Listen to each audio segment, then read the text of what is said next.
दोस्तों, चढ़ती जवानी और हवस की कहानी झारखंड से निकलकर सामने आई है।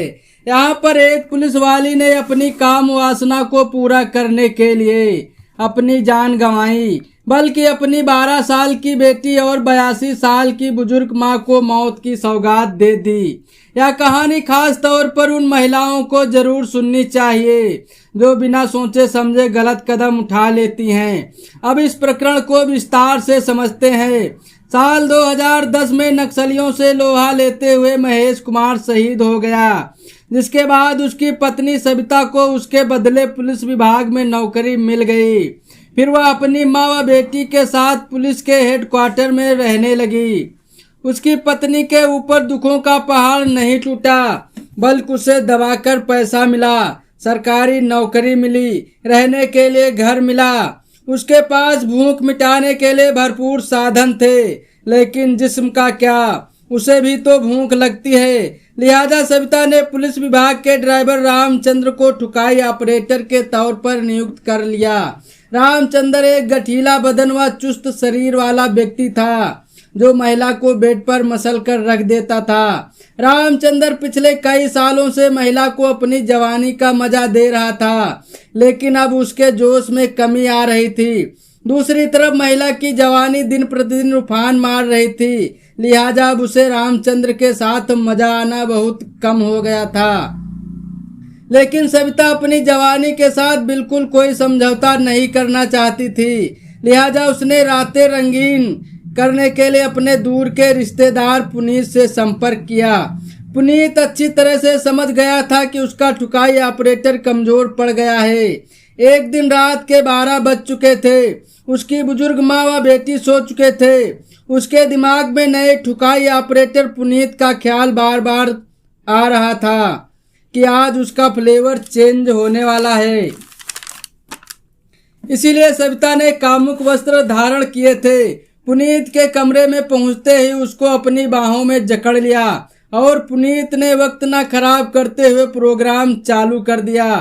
पुनीत ने अभी ओपनिंग भी नहीं की थी, लिहाजा महिला उसकी मर्दानगी और काम कला को देखकर उसकी दीवानी हो गई, जिसके बाद उसने अपने पुराने आशिक को देना बंद कर दिया। उसने कारण जानना चाहा तो पता चला कि मैडम ने दूसरा ठुकाई ऑपरेटर रख लिया है। अब रामचंद्र नफरत की आग में जलने लगा। उसने सविता पर पूरी जवानी लुटा दी थी। वह कमजोर क्या पड़ा कि सविता ने उसके साथ कोई कंप्रोमाइज नहीं किया। वियोग में जल रहे रामचंद्र ने फैसला किया कि नए ऑपरेटर को इसी के सामने मारकर अपनी बेवफाई का बदला लूंगा। एक दिन रामचंद्र को पता चला कि पुनीत आज आने वाला है, तो वह उसकी हत्या करने के लिए चाकू व हथौड़ी लेकर सविता के कमरे में पहुंच गया। जब रात को 2 बजे तक पुनीत नहीं आया तो रामचंद्र ने पूछा, आज क्यों नहीं आया तुम्हारा नया आशिक? इस बात को लेकर दोनों में कहा सुनी हो गई।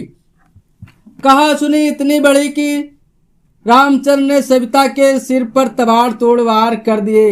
कमरे से चीखने चिल्लाने की आवाज सुनकर बगल के कमरे में सो रही सविता की माँ व बेटी उसे बचाने के लिए आई, लेकिन कातिल रामचंद्र ने उनका भी कत्ल कर दिया और घर को बाहर से बंद करके वहां से चला गया। फिर वह दूसरे दिन ड्यूटी पर भी गया, नियमित रूप से चला गया। घटना के 2 दिन बीत चुके थे। रामचंद्र बिना डर व भय के गाड़ी चला रहा था। पुलिस वाली 2 दिन से ड्यूटी पर नहीं आ रही थी, मोबाइल भी नहीं उठ रहा था। उसकी सहायक सिपाही उसके घर गए, घर बाहर से बंद था, जिसके बाद पुलिस टीम ने मौके पर पहुंची। पुलिस ने दरवाजा तोड़कर देखा कि फर्श पर 3 लाशें पड़ी हैं। मामला पुलिस विभाग से जुड़ा था। पुलिस ने कड़ी से कड़ी कार्रवाई करते हुए आरोपी रामचंद्र को गिरफ्तार कर लिया है। पूछताछ में उसने अपना गुनाह कबूल करते हुए पूरी दास्तां बयां कर दी।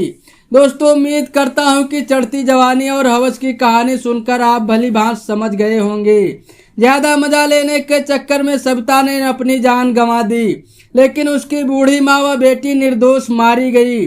सविता की जवानी ज्यादा उफान मार रही थी तो वह शादी कर सकती थी, नहीं तो सब्जियों का सहारा ले सकती थी। आज मार्केट में उपलब्ध सेक्सुअल सेटिस्फैक्शन के उपकरणों का भी सहारा ले सकती थी, उसका प्रयोग कर सकती थी। मगर उसने ठुकाई ऑपरेटर रख ही लिया था, तो उसे बदलना नहीं चाहिए था। दोस्तों, यह कहानी हमें बहुत कुछ सिखाती है। आपने क्या क्या सीखा हमें कमेंट करके जरूर बताएं। धन्यवाद।